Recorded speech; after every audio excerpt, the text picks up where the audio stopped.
Hello, and welcome to the episode Life is for the Birds. Tony Ducks, Tony's Ducks, Jaguars, Wiretaps, and Rainstorms. In the Season 5 episode Rat Pack, Tony meets with Jack Massarone about some construction projects, most notably the Museum of Science and Trucking, cleverly written on Jack's hat as MOST, which also has a mic in the top. As we quickly learn, Massarone is turned by the feds and trying to get incriminating evidence on Tony. Two key pieces to pull from here is that A, Jack Massarone drives a Jaguar, and B, it's raining. This comes into play later when we see the local cop pull up on the two feds monitoring the meet. Once again, through these two subtle clues, we can dive into Mafia history. Back in the early 1980s, the FBI and local police were stumped by how to bust the mob. They could arrest all the lower level guys they wanted, but when it came to the bosses, they had nothing. They never beat people up, actually pulled the trigger, collected payoffs, or any other illicit activity that could be used to arrest them and put them in jail. This was until an enterprising and clever law professor at Notre Dame created the RICO Law, Racketeering Influenced Corrupt Organizations Act. The gist of it is that by charging the higher-ups with conspiracy, you could get the bosses. Even though they didn't pull the trigger, they conspired to and gave the order, making them just as legally culpable as those who actually did the shooting. The law sat on the books for a bit until none other than Rudy Giuliani figured out how to use it. This is where our story begins. The FBI and the cops still needed solid evidence to prosecute the bosses as they were. So they began a campaign of bugging and tapping in hopes of the bosses and top lieutenants revealing incriminating evidence about the mob's inner workings. Where this connects more specifically back to our Sopranos episode is through the story of Tony Ducks. Not those fucking ducks again. No, not Tony's Ducks, Tony Ducks.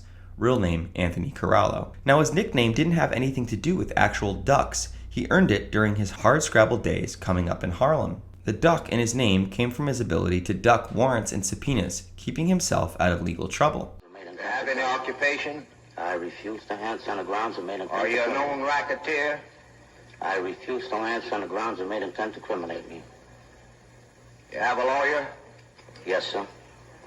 Recruited by Tommy Lucchese himself, Corallo spent his early days learning the rackets, as well as, despite a mafia ban on it, selling heroin. The hypocrisy here is amazing.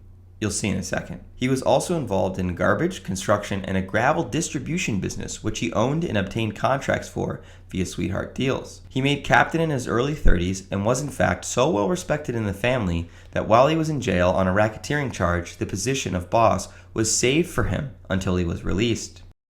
Tommy Lucchese had nominated him to the position before his death. The FBI and state police had observed that Tony Ducks would get picked up most days by a Salvatore Avellino, who drove, you guessed it, a Jag. He would leave his home in Long Island and travel to Tony Ducks' house, where he would then drive into the city and around the 5 boroughs, doing business and discussing mafia matters in the car. The plan was simple: bug the car. The execution, however, was much harder.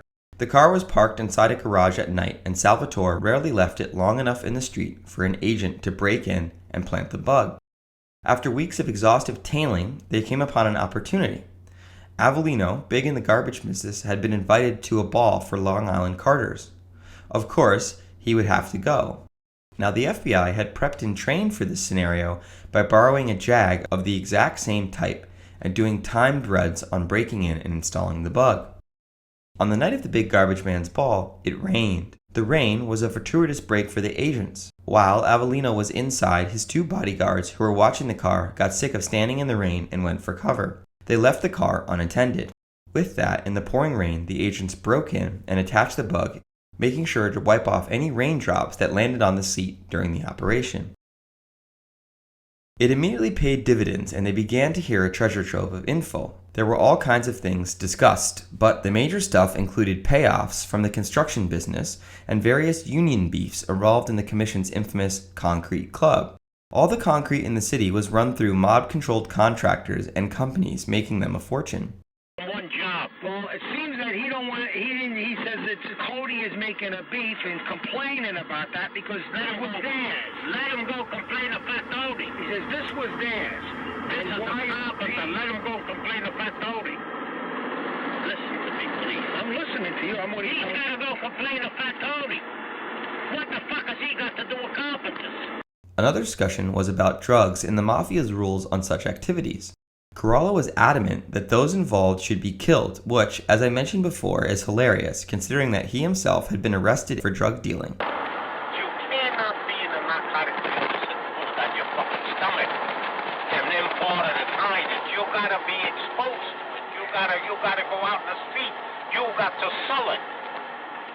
You can't be in the drug business without going in the fucking street and sell this cocksucking shit. We should kill them. We should have some examples. It must also be noted that he accepted money from Gaspipe Casso and Vic Amuso, both of who sold drugs together and passed the money up the chain to Corallo. Still, the bosses, once they reached their lofty status, felt that they were unwilling to risk long jail sentences that came along with drugs. Two other interesting points were that of Joe Bonanno and his recent 60 Minutes interview, and a book that he wrote about his life in the mafia. While Bonanno did some clever sidestepping, he did basically admit his involvement in the mob. He was admitting that there was a commission. He did. And like what's his name? On the TV, he didn't call it. He just says, I'm a father of a family. What was the real cardinal sin for Corallo was that he even admitted that the mafia existed at all, a huge no-no. One of my favorite conversations had in the car was relating to the other bosses having their sons made into the mob. They discussed how Andy Russo, from the Colombo family, had made his son. They pontificated on whether they should have their own sons made into the mafia. They decided that they should not, but it left them to philosophize on whether the life was really any good at all. If the life was good enough for you, and the life was good enough for you, pointed there, and for me, if we really believe in it, why wouldn't we want our son? If I were a doctor, I would be saying to my son, since he's a little kid, you're going to be a doctor. If I was a lawyer, I would be looking for my son to be a lawyer. So they must feel that if this life was good enough for me, I want it for my son also. Otherwise, we're really saying that this fucking life is no fucking good for the birds, right? When all was said and done, the Taps buried Corallo and the other defendants in the commission case, all of them receiving what were effectively life sentences.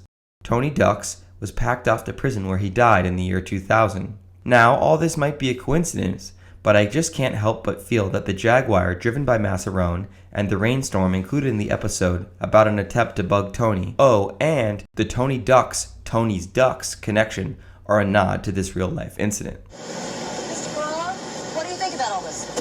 What do you think the verdict's going to be? Don't know the first thing about it. You know,